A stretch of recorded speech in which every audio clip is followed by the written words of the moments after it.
Fala galerinha do primeiro ano, aqui é o professor Billy de Arte do Colégio Ateneu e vamos para a nossa 10ª aula.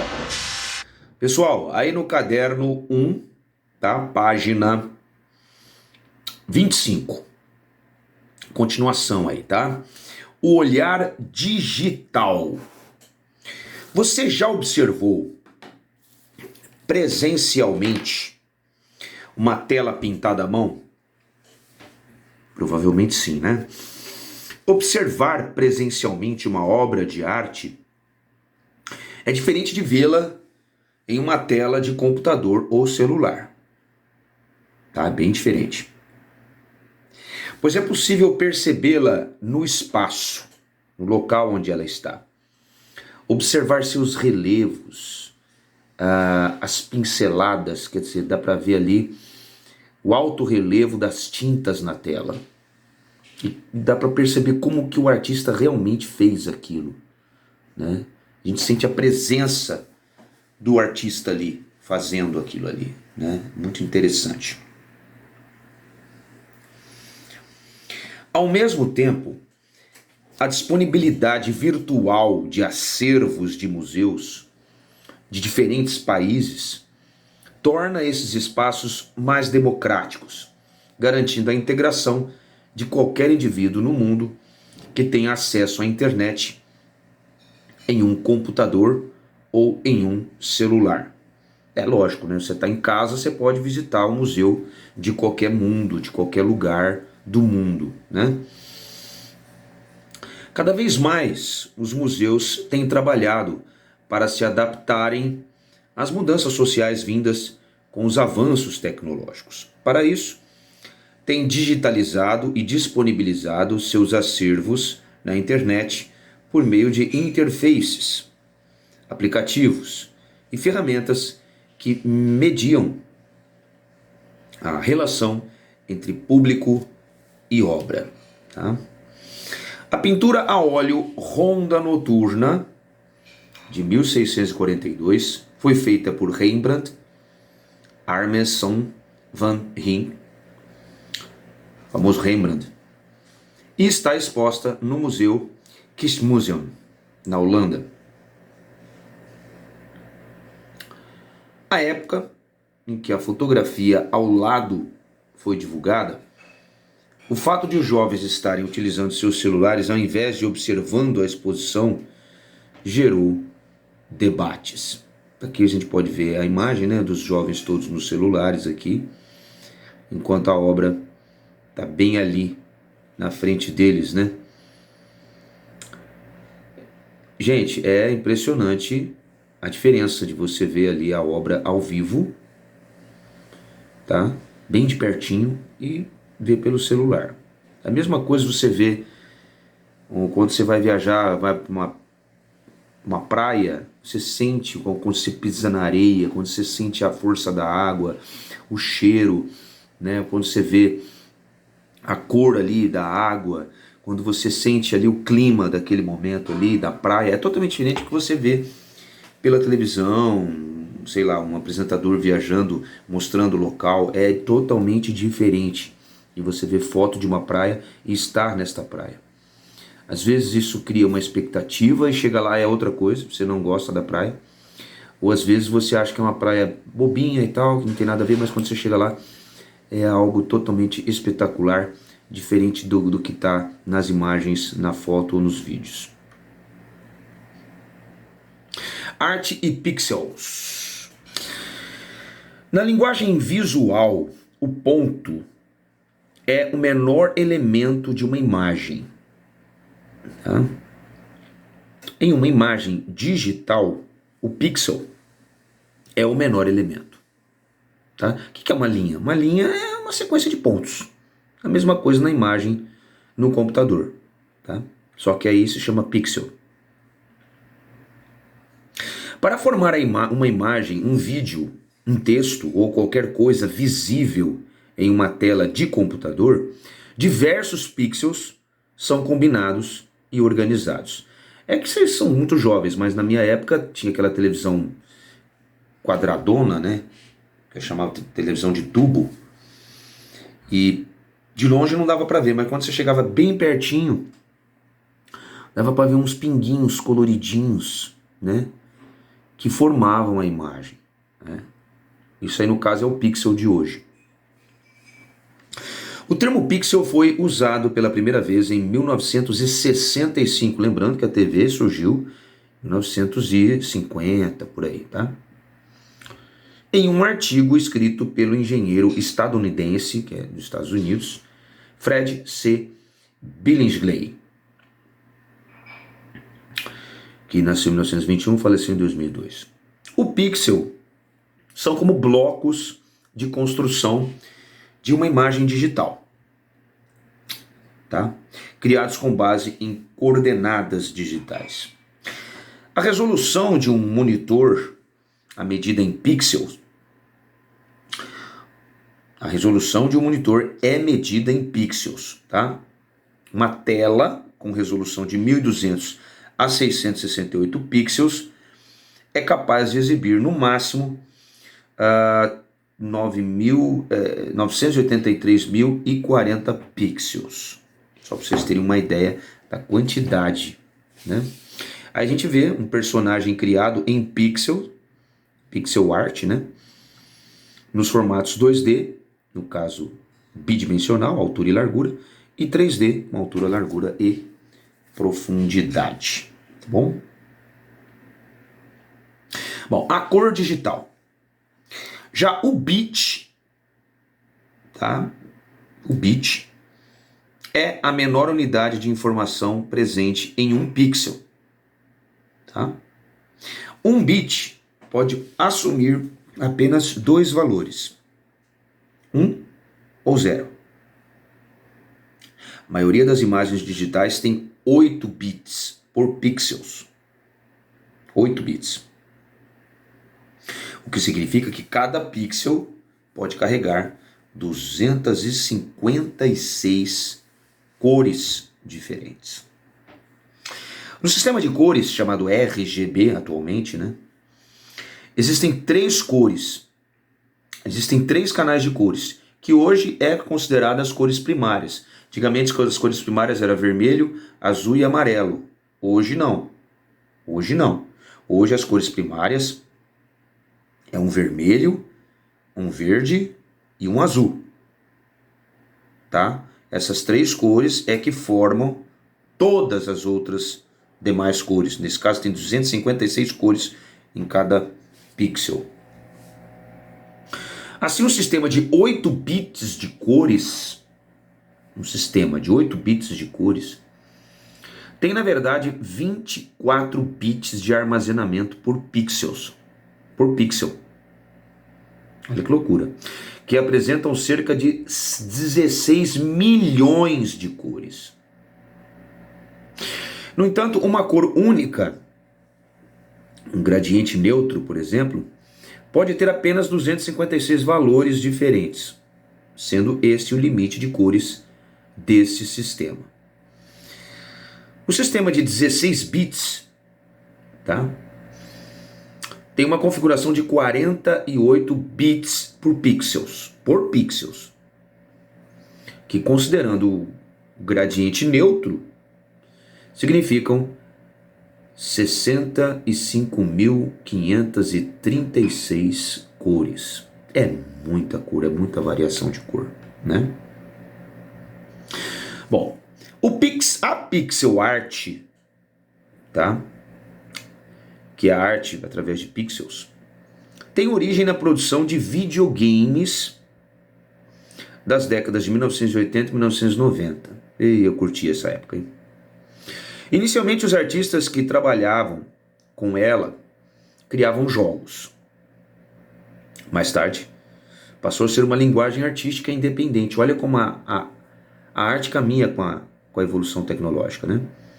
Hoje em dia, com o avanço tecnológico, mesmo podendo ter uma aparência mais realista, muitos jogos preferem manter a estética da pixel art, né? Que são aqueles pontinhos lá que a gente estava falando. O efeito visual da pixel art remete ao mosaico. Lembra o mosaico, né? E ao bordado em ponto cruz, que é um tipo de bordado. Mas ao contrário dessas que eu acabei de falar, feitas à mão nos moldes artesanais, os artistas utilizam softwares, que são programas de computador, para a produção de seus trabalhos. Aqui, só para você ter uma ideia, é um molde para bordado em ponto cruz, tá? Feito à mão. Cada cor tem seu código numerado e padronizado para guiar o uso das linhas. Tá? Olha que loucura, é muito difícil fazer. Bom, arte digital agora. Tá? Arte digital. Artistas e designers da década de 1950 começaram a utilizar dispositivos mecânicos e sistemas analógicos, que tem que usar a mão, né? De computadores, e foram os precursores de trabalhos artísticos digitais. O artista estadunidense dos Estados Unidos, Ben Francis Laponsky, que nasceu em 1914 e faleceu em 2000, criou imagens abstratas ao fotografar um osciloscópio, que é um aparelho eletrônico que mede sinais elétricos e os apresenta visualmente em forma de gráficos. Tá? Ele mede sinais elétricos e apresenta em gráficos esses sinais elétricos. Então ele estimulou esses trabalhos chamado de oscillions, ou abstrações eletrônicas. Enfim. Então Laponsky considerava a arte oscilográfica como um tipo de música virtual, na qual as ondas, né, gráficas se combinam de forma a criar arranjos e ritmos visuais. É como os ritmos da música. Antigamente tinha aqueles LPs antigos que tinham os risquinhos na mídia, né? E a agulha passava ali e gerava o som. É a mesma coisa aqui nesse caso, só que não gera som, né? O artista conseguiu fotografar as imagens por meio da técnica de longa exposição, que possibilita capturar o movimento utilizando lentes específicas e modificando a velocidade do obturador. Bom, o obturador é parte da câmera fotográfica que regula o tempo que o filme fotográfico fica exposto à luz. Tá? Esse é o obturador. E a gente teve esse resultado aí, ó. Essa obra é chamada Oscillion 40, de Ben Laponsky, feita em 1952, uma fotografia com expressão cromogênica. Olha que interessante. Realmente é uma imagem muito bonita, criada por ondas eletrônicas, né? Olha que interessante. Bom, na década de 1960, os computadores e os dispositivos de saída impressa, né, impressoras, eram limitados. Foi nessa década que surgiram as primeiras experiências de impressão a cores. Na década de 1970, houve um aumento no número de artistas que trabalhavam com programação e criavam trabalhos digitais.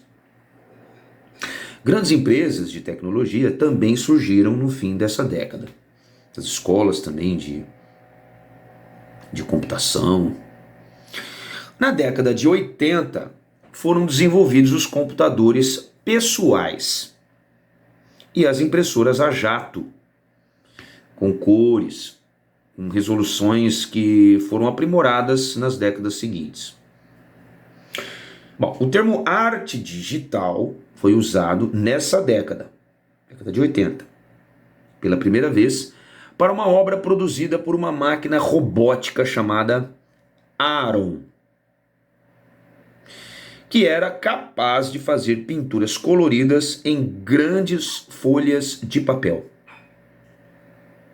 Então, o artista que desenvolveu o trabalho foi o inglês Harold Cohen, nascido em 1928, morto em 2016. Olha a obra feita. Esse é um desenho de computador, não tem nome, de Harold Cohen. Tinta de impressora e de tecido sobre papel, de 5,75 metros por 7,65 metros. Parece uma pintura, um desenho de criança, né?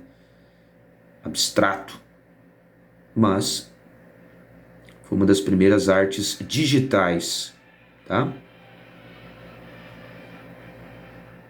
Bom, recontando o passado agora, tá? Vamos voltar para o passado um pouquinho. Te dar uma olhadinha nessa obra aí, chama Batalha dos Guararapes. Essa obra é um óleo sobre tela, né? Feita por Vitor Meirelles em 1879. Essa obra tem 5 metros por 9,5 metros. Que coisa linda, que coisa. Imagina isso, gente, pessoalmente. A gente vê aqui e já acha um absurdo, né? A nitidez, o realismo. Imagina isso de perto, feito com pincel. Tá? Detalhe por detalhe. Bom, na arte acadêmica, que é ensinada nas universidades, nas escolas de arte, que surgiu na Itália no século XVI, que vai de 1501 até 1600, o gênero de pintura histórica ocupava o topo da hierarquia nas escolas de arte. Então essa era a temática, pintura histórica. Quer dizer, cenas de batalhas, de guerras, descobertas, eventos históricos e grandes feitos eram narrados em telas de grandes dimensões, por meio de pinceladas. Lembrando que, naquela época, ainda não havia fotografia. Então havia sim uma necessidade de uma representação, mesmo que idealizada, daqueles momentos para registrar aquilo na história, para justamente utilizá-las nos livros de história que vocês utilizam hoje. O que seriam da história, né, da ciência, história, se não tivesse essas obras para ilustrar e inserir vocês, estudantes, né, naquele universo, para vocês entenderem melhor o que aconteceu, não é verdade? No Brasil, a arte acadêmica, né, surgiu os moldes das escolas europeias. Lógico, teve influência das escolas europeias. E teve como marco a fundação da Academia Imperial de Belas Artes, que existe até hoje, tá? Isso em 1826. Foi a primeira escola de arte nesse sentido, tá? Para estimular, para ensinar os artistas brasileiros a arte acadêmica, principalmente europeia. Pedro Américo foi um grande pintor brasileiro, nascido em 1843, morto em 1905, e Vitor Meirelles, também brasileiro, nasceu em 1832, morto em 1903, são nomes importantes da pintura histórica brasileira e se formaram justamente nesta academia, tá bom? Bom, as pinturas acadêmicas seguiam cânones, ou seja, modelos de composição visual pré-estabelecidos, tá? Regras. As telas de grandes dimensões permitem ao artista criar mais detalhes e elementos. Evidente, né? Quanto maior a tela, maior possibilidade de colocar mais elementos. Isso porque era feito em pincel, não era computador, né? Se fosse no computador, dava para fazer imagens minúsculas, mas nesse caso não, né? Essas pinturas tinham como função o enobrecimento de eventos históricos, é aquilo que eu falei. Dava uma grandiosidade àquele momento, idealizava aquele momento. Portanto, as cenas retratadas eram idealizadas, ou seja, não eram retratos fiéis dos acontecimentos. Mesmo porque os artistas não estavam naquele local, naquele momento, né? Eles não estavam ali, naquela batalha, não. Eles escutavam relatos de como ocorreu e pintavam, de acordo com relatos, mas eles engrandeciam, eles deixavam mais da maneira mais assim emotiva, levando emoção trágica, dramática às pessoas que observavam. Às vezes as batalhas nem foram tão dramáticas assim. Bom,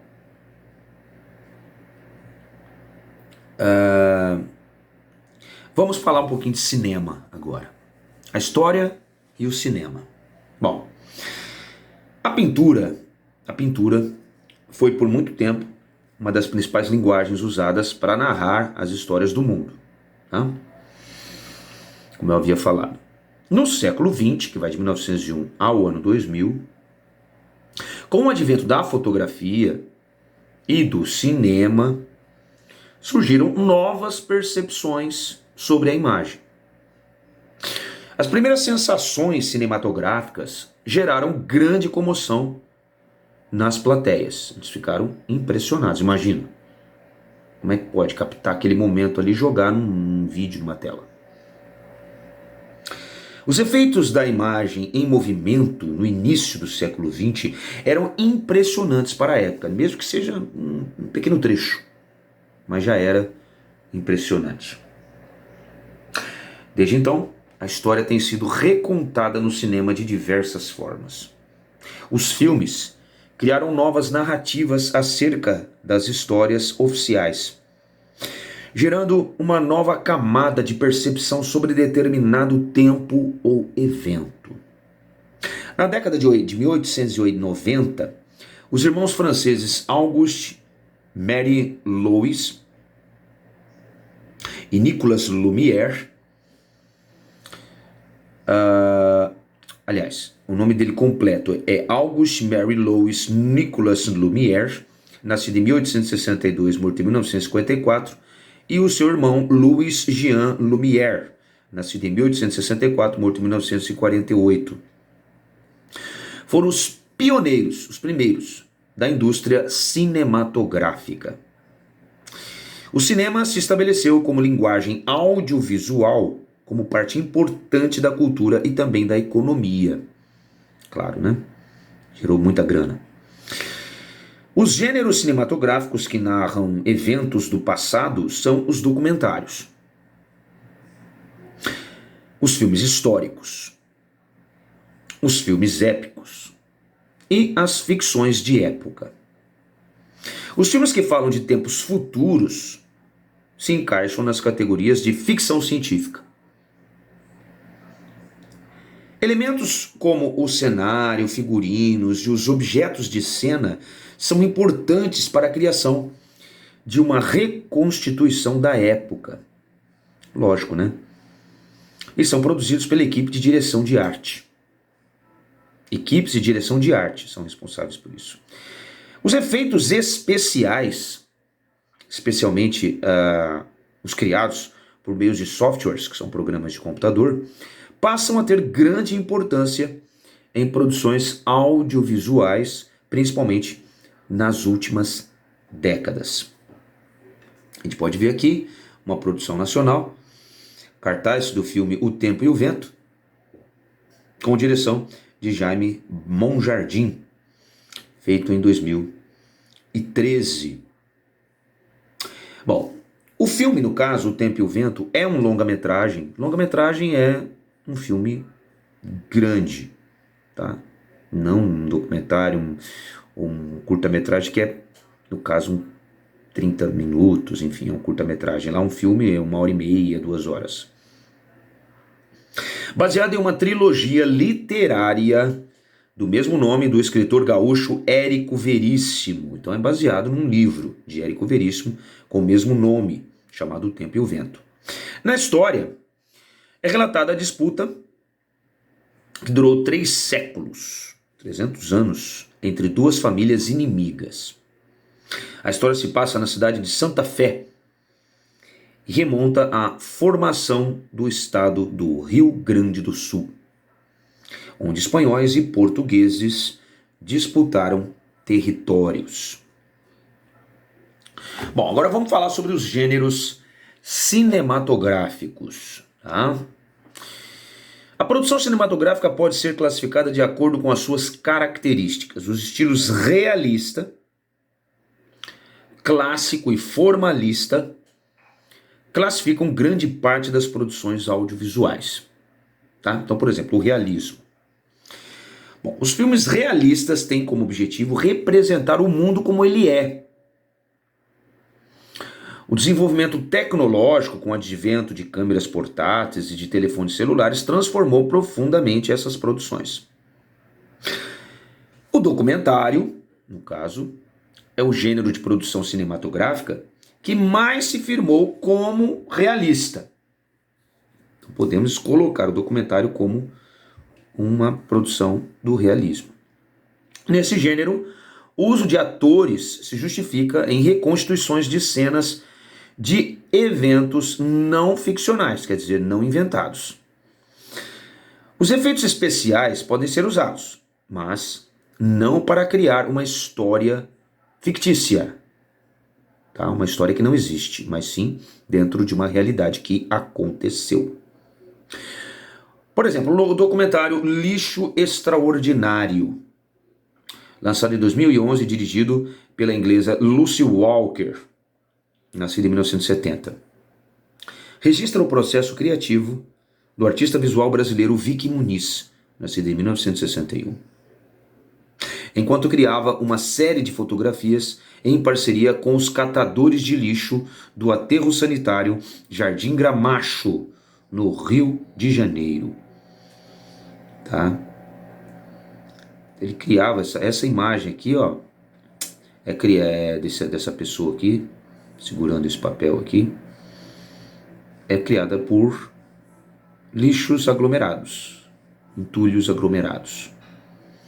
E esse é o cartaz do filme Lixo Extraordinário, com direção de Lucy Walker, 2010. Muito interessante, viu, gente? Aí nós temos o estilo cinematográfico chamado de formalismo. Bom, vamos lá. Os filmes que se enquadram no formalismo são os que alteram a realidade, tá? Exemplo de filmes formalistas são os de super-heróis, por exemplo, e os que criam mundos fictícios que não existem. Então, o cinema de ficção contemporâneo dos dias de hoje abrange praticamente todos os gêneros.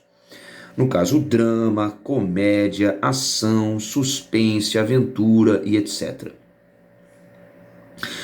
O longa-metragem O Segredo dos Diamantes, lançado em 2013, foi dirigido pelo brasileiro Alvécio Raton, nascido em 1949.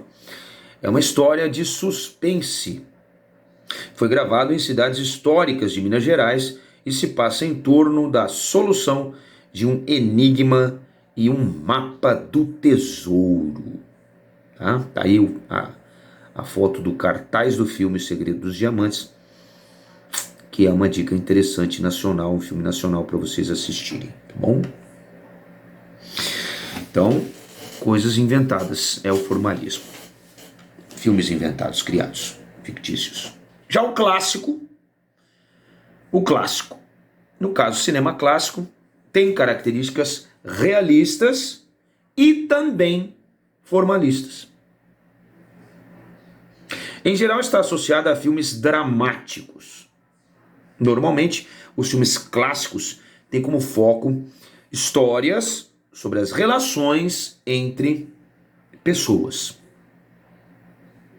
No neorrealismo, quer dizer, um novo realismo italiano, surgido na segunda metade da década de 1940, inspirado pelo movimento realista, os diretores tinham como objetivo contar histórias que retratassem a pobreza e a situação da sociedade no período pós-guerra.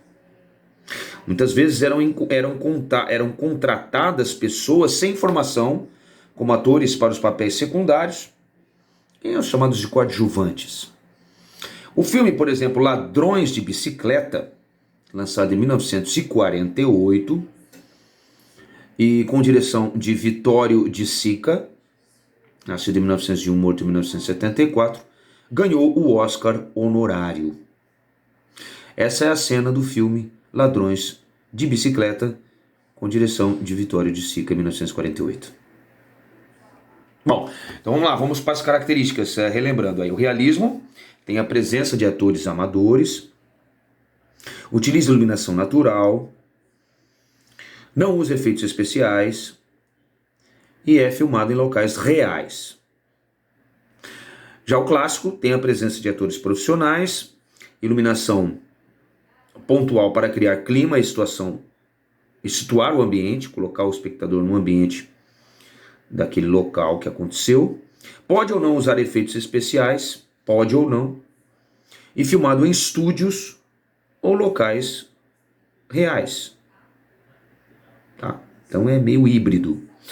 Já o formalismo, a presença de atores profissionais, criação de grandes efeitos de iluminação e som, utiliza os efeitos especiais e pode ser criado digitalmente. E são histórias fictícias. Bom, vamos falar de dança agora. Dança, espetáculo e cotidiano. Bom, a dança é uma das linguagens de arte e tem sido usada pelo ser humano como meio de expressão desde sempre, desde a pré-história. Tem relatos, pinturas rupestres de homens da caverna que dançavam em rituais, né? Bom, ela pode expressar emoções e ideias, contar histórias e divertir. Nas culturas tradicionais, a dança está presente na maioria das celebrações, nas culturas tradicionais.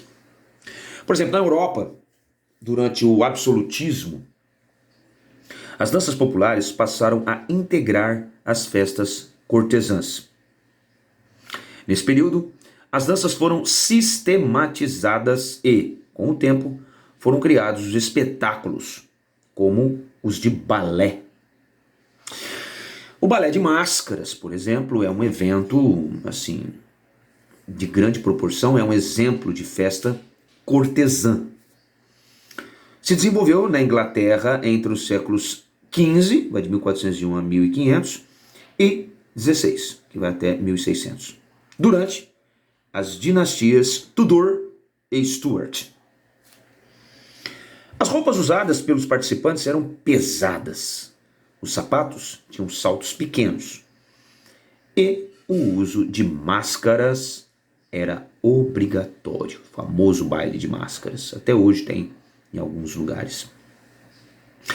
No século XVII, que vai até 1700, surgiram os bailes e as óperas como forma de espetáculo. Aí já entra já o canto, as orquestras, né? Aí um grande espetáculo. As origens do balé estão nas festas cortesãs da Renascença italiana. Os figurinos das danças eram compostos de longos vestidos de festa. Na Itália, o coreógrafo Lorenzo de Medici, nascido em 1449 e morto em 1492, criava os espetáculos de dança, as músicas e utilizava maquinarias para criar efeitos no palco.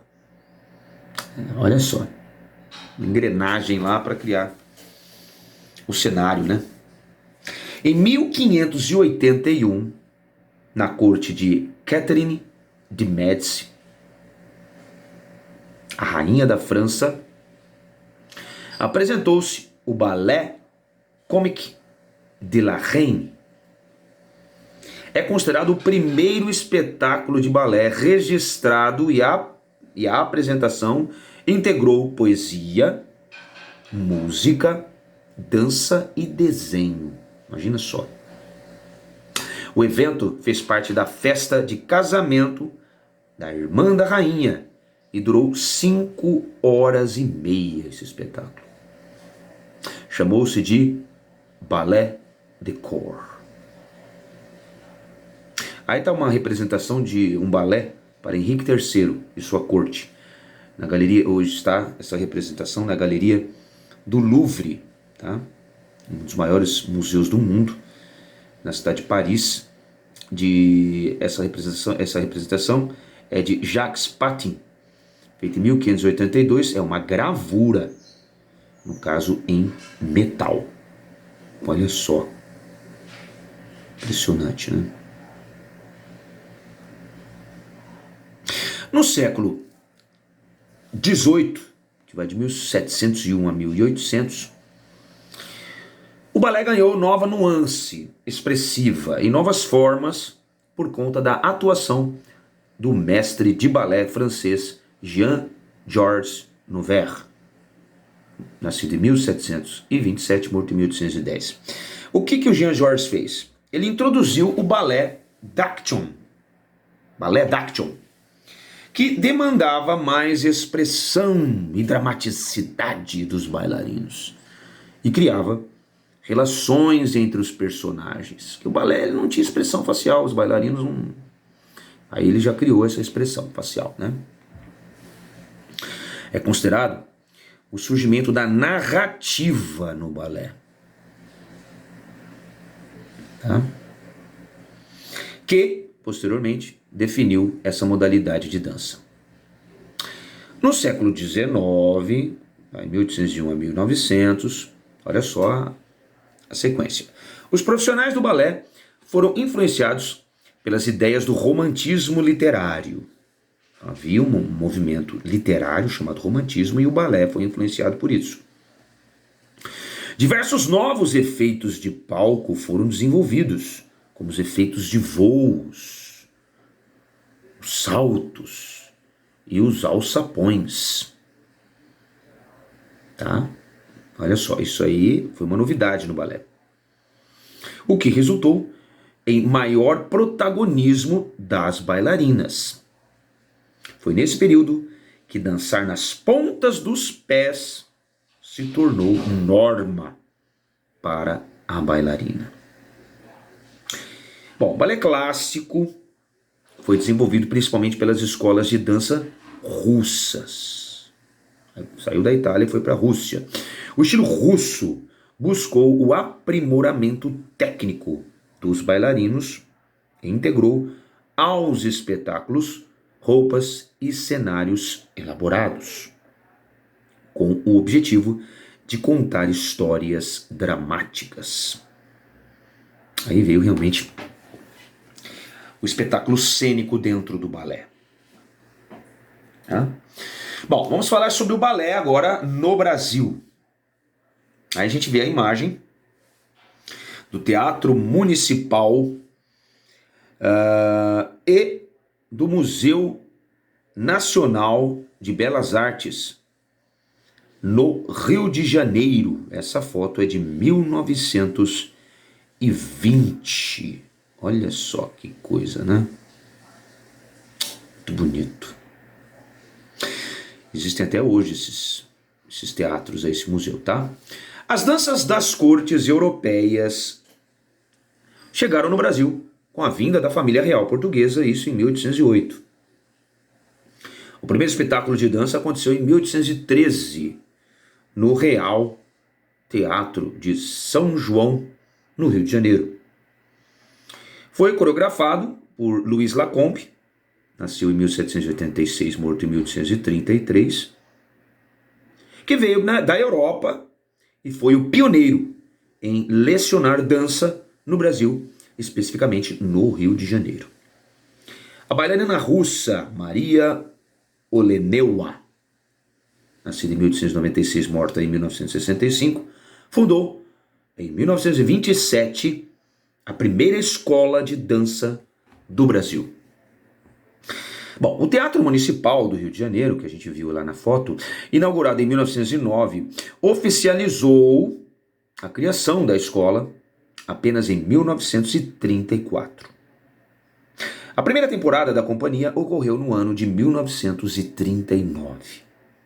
Atualmente, além do Teatro Municipal do Rio de Janeiro, o Teatro Guaíra, em Curitiba, e a Fundação Clóvis Salgado, Palácio das Artes, em Belo Horizonte, mantêm ativas suas companhias de balé clássico, que fazem parte da própria instituição do próprio teatro.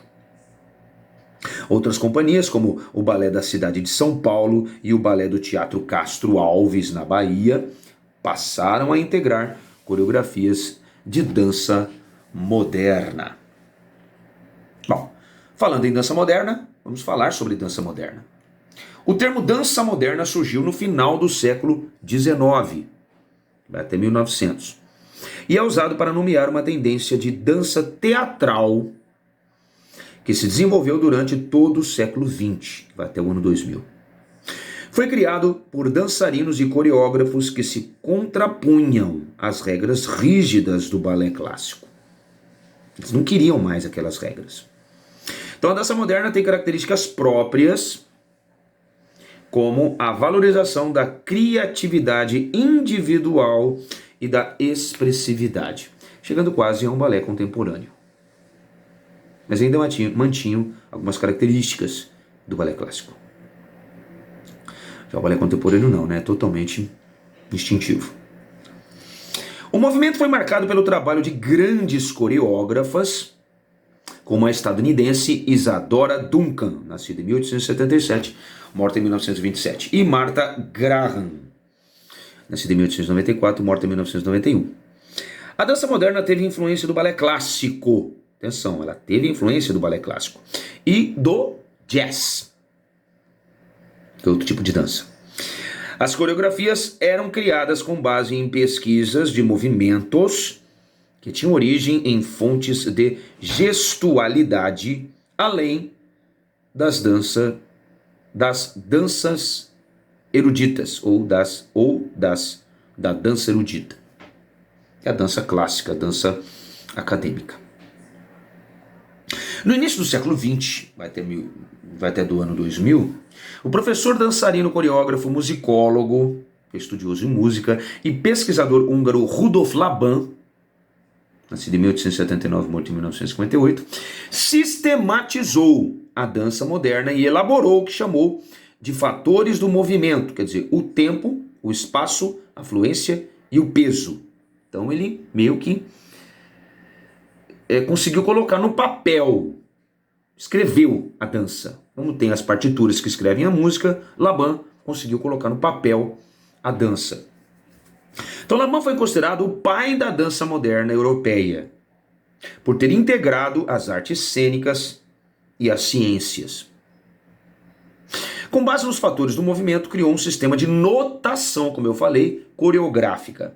Então ele percebia o tempo, primeiro, como um componente rítmico, como no tempo da música, o tempo musical, e o tempo como componente do esforço, levando em consideração ser um movimento a ser repetido, ou que ocorre de maneira súbita, de repente, e sua velocidade, que pode ser rápida, lenta ou moderada. Isso também de acordo com o bailarino, né? Ele também colocou a dança como o corpo se situa no espaço e em relação a outros corpos ou elementos que se apresentam no caso. Para ele, o espaço é o segundo fator. É o local ali, né? Local que se apresenta. Aí nós temos a fluência, que diz respeito a como se desenvolve o fluxo dos movimentos, como acontece ali, se está sendo bem fluido os movimentos. Se de forma livre, se essa fluência é de forma livre, se essa fluência é de forma interrompida, tem momentos de interrupções, se é de forma tensa ou relaxada, mais solta. E depois colocou também mais um elemento que é o peso, que se mostra em movimentos e ações que podem ser suaves ou definidos, coreografados. No caso, pesados ou leves. Ele cita isso, coloca isso dessa maneira. Tá? A gente vê uma obra de Rudolf Laban, de 1879 até 1958, com alguns bailarinos aí. Bem legal, né? Parece uma flor, né? Lembrando que o jazz dance, que é o tipo de dança, né, é o estilo de dança jazz que surgiu nos Estados Unidos, aí no início do século XX, e tem como base o jazz dance, o jazz, a cultura afro-americana, né, com as músicas tocadas, dançados através da música jazz. Unindo o balé, no caso, o balé, a dança moderna, e o estilo é muito presente no teatro musical. Tá? Bom, agora vamos falar da dança contemporânea, que é a dança mais atual nossa, mais dança dos dias de hoje. Bom, o termo dança contemporânea pode ser usado para designar toda a dança criada atualmente. Também pode ser usado como sinônimo de dança moderna, que é, na verdade, um período anterior à contemporânea, mas eles utilizam também esse termo. Uma vez que as duas modalidades compartilham diversas características e fundamentos, são bem parecidas, mas a contemporânea é mais atual. Enquanto podemos definir as danças clássicas e modernas como danças de concerto são aquelas mais tradicionais, ou seja, criadas para serem apresentadas em teatros, a dança contemporânea assume outras características. Ela pode ser apresentada em espetáculos, mas em locais inusitados, em qualquer lugar, diferente, tá? Como espaços públicos, rodoviária, metrô, praça, feiras, qualquer lugar. A dança contemporânea, diferentemente da dança moderna, se permite a mistura de modalidades e a experimentação com diversas linguagens, também outros tipos de arte, não só a arte da dança. A dança contemporânea é fundada em constante pesquisa por parte dos coreógrafos e dançarinos, e, por isso, é caracterizada pela criação de novas técnicas e movimentos novos, diferenciados, que nunca ninguém fez. Isso pode ser absorvido na dança contemporânea. Além disso, os espetáculos de dança contemporânea costumam ser compostos de diversas tecnologias de palco, como o uso de luzes e projeções de vídeo nas paredes, né? Enfim, tudo pode ser utilizado na dança contemporânea em termos de cenário. O espetáculo Mix, no caso, da companhia de dança Deborah Coker, lançado em 1995, integra a linguagem da dança com o alpinismo. O espetáculo foi considerado inovador por conta dos movimentos da coreografia e também pelo cenário, no qual a parede é utilizada como palco. Lembra aquelas paredes que a gente usa para subir, né? Tem aqueles pontos que a gente coloca a mão, os pés e vai subindo? Então é bem isso. E eles dançavam daquela maneira. Olha só a cena desse espetáculo Mix, apresentado pela companhia de dança Deborah Coker. Essa foto de 2015. Muito interessante, né? Quer dizer, não tem limites. Bom, lembrando que a dançarina e coreógrafa Martha Graham nasceu nos Estados Unidos. Sua atuação influenciou não só a dança moderna de seu tempo, mas também a dança contemporânea, que se desenvolveu posteriormente. Graham pensava a dança como veículo para para uma forte expressividade baseada na manifestação corporal de fortes emoções. Ao longo de mais de 5 décadas de carreira, criou cerca de 180 coreografias diferentes, em cuja maioria participou como dançarina. Imagina só, naquela época, né? Você fazer algo diferente era uma coisa que fugia das expectativas e chamava muita atenção. Aí uma foto da bailarina Martha Graham. Bom, pessoal, por hoje é só. Obrigado pela atenção. Anotem as dúvidas para a gente tirar em sala de aula, tá bom? Um beijo, fiquem com Deus. Tchau.